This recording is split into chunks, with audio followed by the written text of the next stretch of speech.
There is a silent pattern that governs the lives of millions of people every day.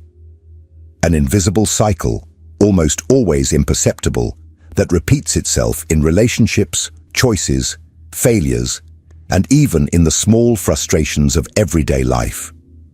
Most people believe they are in control of their own decisions, the paths their lives take, the achievements they seek, and the pains they try to avoid. But what if that is not true? Imagine someone who keeps changing jobs in search of recognition, but always ends up feeling undervalued.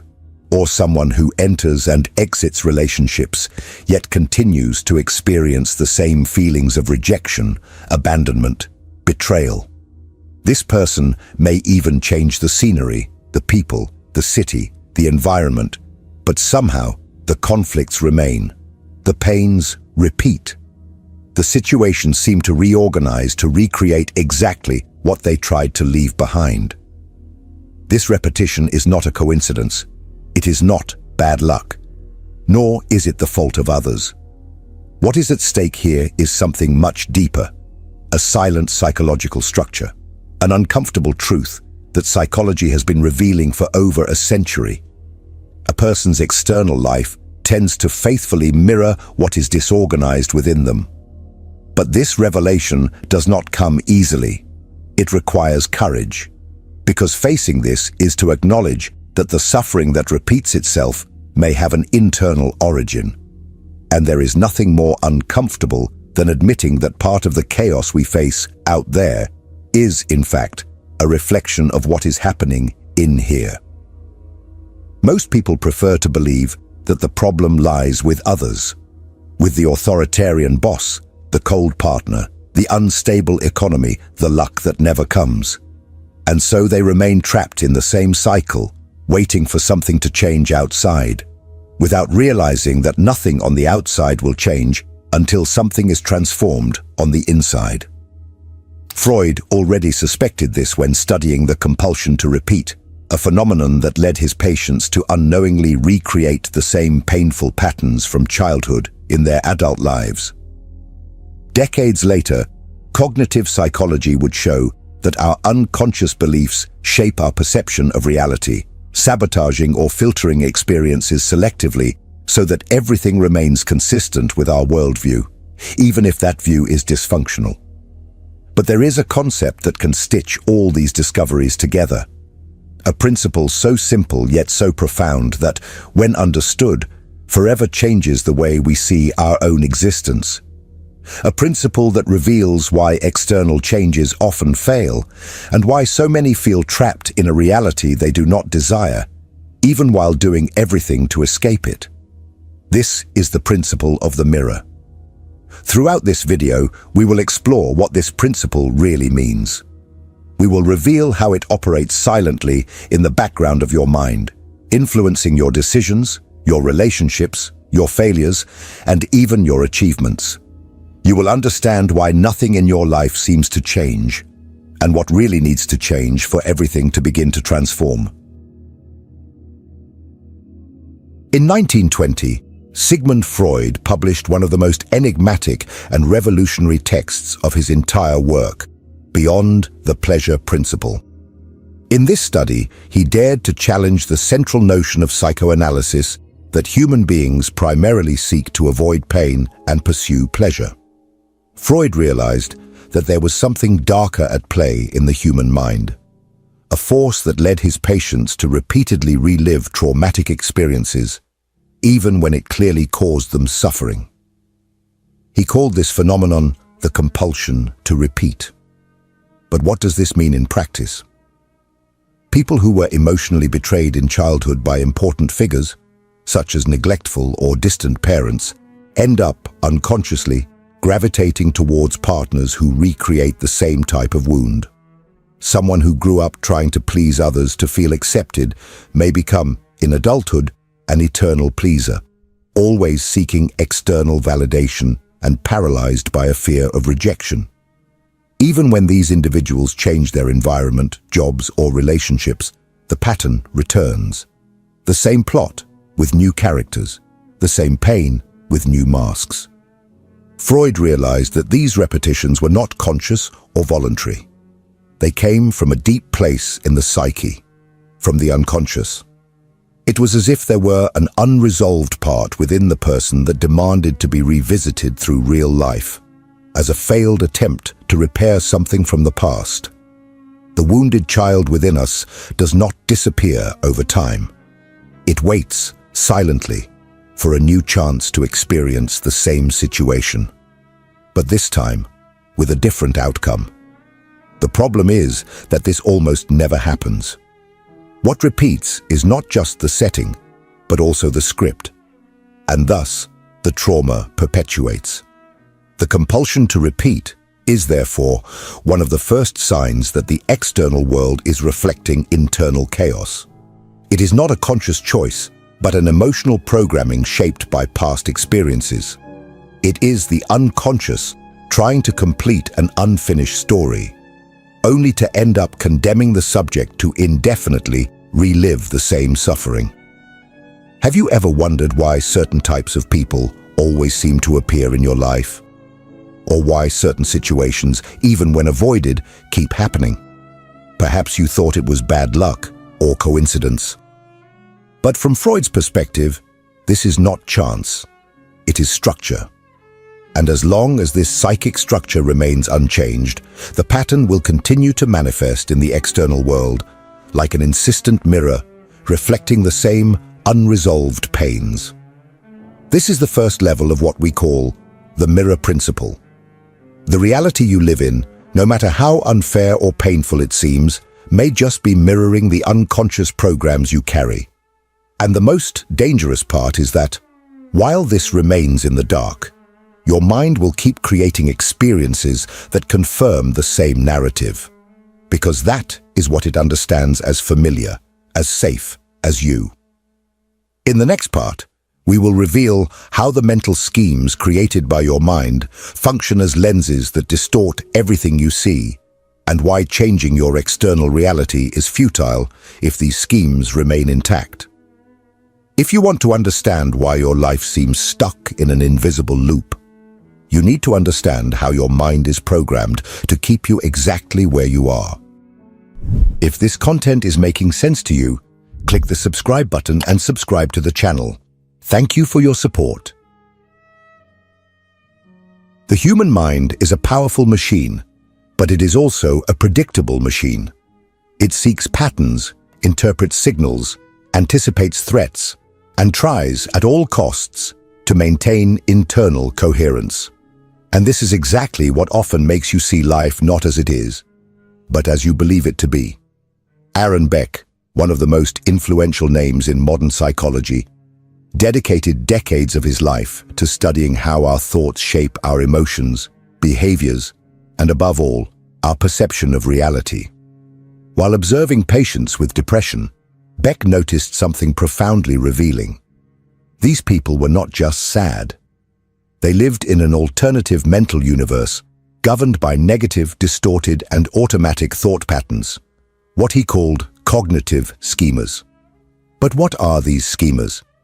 Imagine that your mind works like software, with an operating system that filters everything you see, hear, and feel. This system was built over a lifetime, especially in childhood, based on significant emotional experiences. Rejections, abuse, constant criticism, emotional neglect, all of this forms internal structures that function as invisible lenses. These lenses shape your interpretation of events, creating a type of subjective reality that can be radically different from objective reality.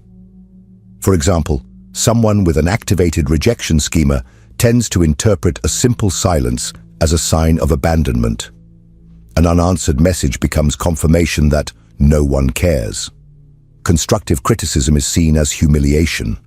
These filters operate without your awareness, distorting the way you interpret the world around you, and worse still, they directly influence your actions and decisions, feeding the same cycles of pain and frustration. Beck showed that these schemas not only influence what we feel, but also create a kind of self-fulfilling prophecy. If you believe you are unworthy of love, your mind will seek consciously or unconsciously, ways to confirm that belief. You may reject affection when it appears, distrust those who try to get close, sabotage relationships, or cling to people who treat you exactly as you believe you deserve to be treated. The result? More pain, more confirmation that your belief is right. Another closed cycle. And this is where the mirror principle becomes even clearer. The external reality you perceive is being shaped by these internal lenses. If your mental schemas say that the world is hostile, unfair, dangerous, or lonely, that is exactly what you will find. Because the human brain has a natural tendency called confirmation bias. It seeks, selects, and interprets information that confirms what you already believe. The rest, it simply ignores. But there is something even more frightening. These schemas, no matter how destructive they are, offer the mind a sense of familiarity and security. Changing these patterns requires effort, awareness, and above all, discomfort. That is why, even with all the self-help books, motivational videos, and external changes, many people's lives remain exactly in the same place. Because they are trying to change the world, without first changing the mind that perceives that world. You may even want a new reality, but as long as you carry the same schemas, you will distort, reject, or sabotage everything that does not fit your internal programming. This is the silent mental prison in which millions of people live, a cage without walls, whose bars are made of automatic thoughts, distorted beliefs, and unresolved emotional patterns. Now, if all of this is so unconscious, the inevitable question is it possible to change? The answer is yes, but not in the way you might imagine. The key to escaping this cycle is not in fleeing from pain, but in reprogramming the brain. And this is exactly what the science of neuroplasticity shows us, that the brain can change as long as you change your way of operating. At this point, you may have already started to notice a pattern. Your mind is not a neutral observer of reality. It is an active creator of your life experience. The world you see, feel, and interpret is not the world as it is, but as your mental structure allows it to be perceived. And this is exactly where the core of this video comes in, the mirror principle. This principle states that your external reality is, almost always, a direct reflection of your internal setup. In other words, the world around you, the relationships you attract, the situations you face, the patterns that repeat, are mirrors reflecting the deep contents of your psychic world. It is not about magic, spirituality, or superficial positive thinking. It is about psychological structure, neuroscience, and unconscious patterns. If you often feel rejected, diminished, or invisible, it is not just because the world is like that with you. It is because there is something inside you that expects this kind of response. And as your mind has been programmed to confirm what it believes, it finds ways to turn even the most neutral experiences into confirmations of your internal narrative. You see what you believe you will see. Imagine two people walking down the same street. One feels secure, confident, alert to opportunities, open to connections. The other feels anxious, cornered, seeing threats in every glance, expecting to be rejected or ignored. The environment is the same, but the experience is completely different. Because the mirror that each one carries within shapes what they see outside of themselves. This is the point where psychic suffering becomes chronic. When a person starts to believe that the problem is out there, not realizing that they are projecting their own internal contents outward. The anger that was not acknowledged, the pain that was not processed, the fear that was repressed, the guilt that was never worked through, all of this manifests in relationships, failures, and friction with the world. And here's an uncomfortable truth. Nothing changes out there until you change in here. You can change cities, partners, jobs, friends. You can start from scratch, cut ties, Run away from everything that reminds you of the past. But if your mental structure remains the same, sooner or later, the same pattern will reorganize before your eyes. Because the mirror that is shaping your reality is not in the world, it is in your mind. And the most dangerous part is that this reflection presents itself so convincingly, so realistically, that you don't even realize you are trapped within a narrative. Reality adapts to your belief system like an actor molds itself to the script. Life bends to your most unconscious expectations, not because the universe conspires against you, but because you are holding the mirror the wrong way, hoping the image will change before you change yourself. But here's the good news. If the mind has the power to shape reality, it also has the power to transform it. And this transformation begins when you understand that it is possible to reprogram the brain, alter the neural pathways that sustain your automatic patterns, and create new mental models that reflect the reality you wish to live. This is not a magical or quick process, but it is absolutely possible. And science has already shown us how, through neuroplasticity, the brain's ability to change its structure and function based on new experiences, new behaviors, and, above all, new interpretations. In the next part, we will explore exactly how neuroplasticity can be used to break the repetitive cycles of pain and build, from the inside out, a new mental configuration, and with it, a new external reality. Because if your mind is the mirror that shapes the world, it is time to learn to polish that mirror and consciously decide what it should reflect. For a long time, it was believed that the human brain was a fixed structure, unchangeable after childhood. The prevailing idea was that once neural circuits were formed, our emotions, behaviors, and mental patterns would be doomed to indefinite repetition. But modern science has proven that this is a dangerous lie. Today we know that the brain is plastic, and this may be one of the most powerful discoveries in psychology and neuroscience. Neuroplasticity is the brain's ability to structurally and functionally modify itself throughout life. This means that, contrary to what many believe, you can change, not just superficially, but at deep, automatic, instinctive levels. What once seemed to be part of your personality may actually just be a set of neural connections repeated for so long that they have become dominant. And like any repeated structure, it can be reconfigured. But be careful. Neuroplasticity is not a magic trick. It does not respond to vague wishes or good intentions. It responds to constant practice, to significant emotional experiences, and to new patterns of thought and behavior consciously cultivated. In other words, for the internal mirror to be reprogrammed, you need to act intentionally, even when your mind tries to pull you back to old patterns. Imagine that your mind is a forest. Each repeated thought is a path taken. Over time, these paths become trails, then roads, and eventually, true neural highways.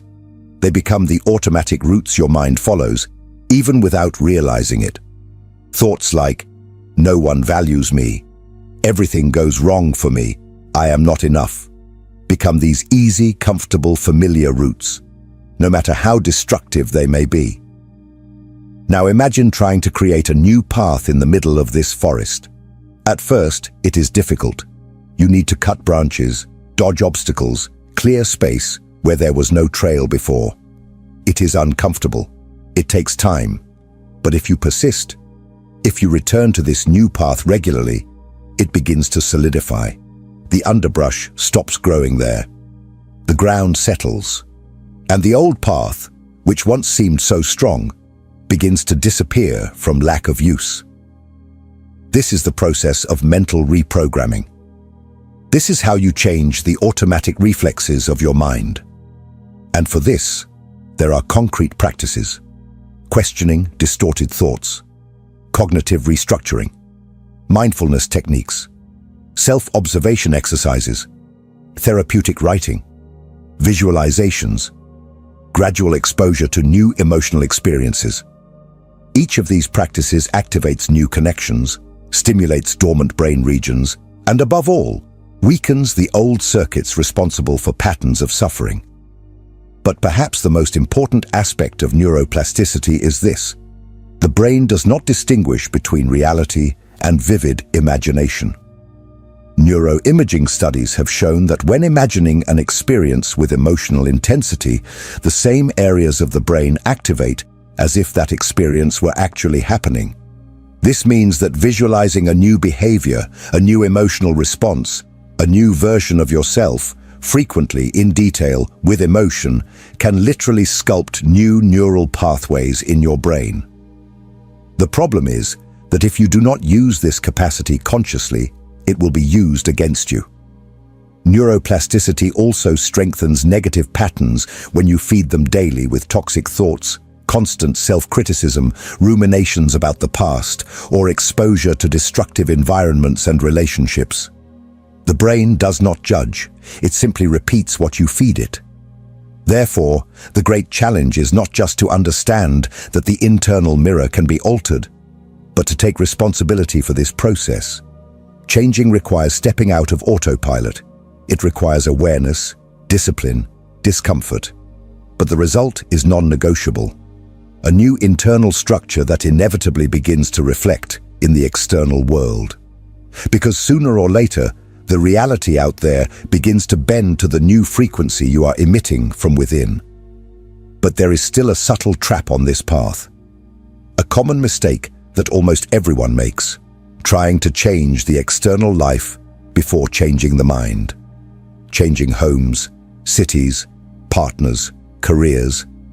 All of this may seem transformative, but if the internal structure remains the same, the pattern returns. The pain comes back. The mirror reorganizes itself. It's like changing the scenery without changing the plot. And this is what we will talk about in the next part. Because now that you understand that it is possible to reprogram the mirror, we need to discuss why changing the scenery does not change the protagonist, and how you can stop fleeing outward and finally begin the transformation where it truly matters, within you. If what you're hearing resonates with you, you'll find real value in my ebooks. Beyond the Shadow breaks down Jung's core ideas, while Dialogues with the Unconscious gives you a 30-day path to apply them in your life. Both are linked in the pinned comment. Changing countries, changing partners, changing jobs, lifestyles, social circles. How many times do people place their hopes in external changes, believing that this will bring relief to the internal conflicts they carry? How many times have you thought to yourself, "When I leave this place, everything will get better"? Or, "When I find the right person, I will be truly happy"? The truth is that this expectation is an illusion, and one of the most dangerous kinds. Clinical psychology has repeatedly shown that external changes do not have the power to provoke lasting internal transformation. They can indeed generate temporary relief. The novelty deceives, distracting the mind from pain for a while. But sooner or later, the same conflicts emerge, now in a different setting, with different people, in different situations. Why? Because, as we have seen so far, external reality acts as a mirror. And this mirror does not reflect what you desire. It reflects who you are internally. If within you resides the fear of rejection, you will interpret signs of abandonment in any new relationship. If you carry the belief that you are not enough, you will feel inferior in any new job, even if you are promoted. If you hold an unconscious pattern of sabotage, it will find ways to emerge, no matter where you are. This is the blind spot of most fresh start journeys. The person changes everything on the outside but carries the same ghosts within. And as the mind seeks coherence with its internal programming, it will shape the new reality to resemble the old one. Unconsciously, you will connect with similar people, attract family dynamics, interpret situations in a distorted way, react with the same automatic impulses, and in the end, you will repeat the same pain, only on a new stage. It's as if your psyche is writing the same script, but with new costumes and settings. The central story doesn't change because the protagonist remains the same. The main character is still wounded, confused, unaware of their own internal motivations. And as long as this protagonist does not evolve, the script will remain predictable, tragic, repetitive. Aaron Beck demonstrated in his studies that people with cognitive distortions carry filters so powerful that even in the face of positive or neutral situations, they can extract negative meanings. A compliment can be interpreted as sarcasm. A gesture of affection can be seen as manipulation. An opportunity can be avoided for fear of failure. In other words, even when the world changes, the mind distorts to keep the pain alive. Freud also warned that unconscious impulses tend to repeat until they are integrated. It's as if the psyche is constantly trying to force consciousness to look at something that has been repressed. And for that reason, it creates new scenarios, not to punish, but to repeat until the individual sees. And this is where the true power of the mirror principle lies. Life is not punishing you. It is trying to show you. To show what you need to transform within yourself. To show the blind spots you refuse to face. To show that the problem is not the place, the person, or the situation.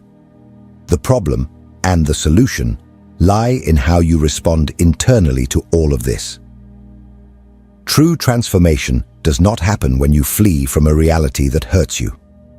It happens when you face that reality as a reflection of what needs to be healed. When you stop fighting against the mirror and start observing what is being reflected, because only then do you begin to alter the image from the inside out. But what now? What to do with this perception? How to use this knowledge to truly break the cycle? The answer lies in the practice of conscious self-responsibility. It is when you stop projecting blame onto the world and start taking control over your internal patterns. Not as a form of self-criticism, but as an essential step towards freedom. And this is what we will talk about in the next and final part of this script. Now that you understand the cycle of repetition, mental schemes, the mirror principle, and neuroplasticity, it's time to go beyond theory. It's time to discover how to apply this in practice, and finally, transform your mind to transform your life. We have reached the point where there is no more room for illusions. If you want a different life, you will need to become a different person. And this transformation does not start with motivational phrases, positive thoughts, or empty promises. It begins with a brutal act of courage, looking within and taking radical responsibility for everything that repeats in your story. Psychology shows us that as long as we are unconscious of our own mental patterns, we will remain enslaved by them. Suffering does not come only from the world. It comes from the way you interpret the world. It comes from the filters your mind uses to organize reality. It comes from the unconscious scripts you repeat, even swearing that this time it would be different. But here is the key. If these patterns were learned, they can also be unlearned. If your mind has been programmed to self-sabotage, it can also be reprogrammed to set you free. And this process is not theoretical. It is practical, daily, real. It begins when you stop running away from yourself and start listening to the messages behind the pain. It starts when you understand that each emotional trigger is a teacher. Each repetition, a mirror. Each frustration, an invitation to awareness. True change begins when you decide to stop waiting for the world to change. When you accept that it is pointless to change the scenery if the protagonist of the story continues to carry the same wounds. When you understand that the only way to transform your reality is to transform yourself, in thoughts, emotions, actions. Not just in moments of crisis, but as a continuous practice of self-responsibility. This means observing your own mental schemes and questioning them firmly. It means identifying automatic thought patterns and interrupting them consciously. It means facing your most primitive fears and, instead of repressing them, integrating them. Above all, it means recognizing that your life is the most honest mirror of what is happening inside your mind. Nothing changes until you change. And when you change, everything changes. Relationships change because you no longer accept toxic dynamics. Your decisions change because now they arise from clarity and not from lack.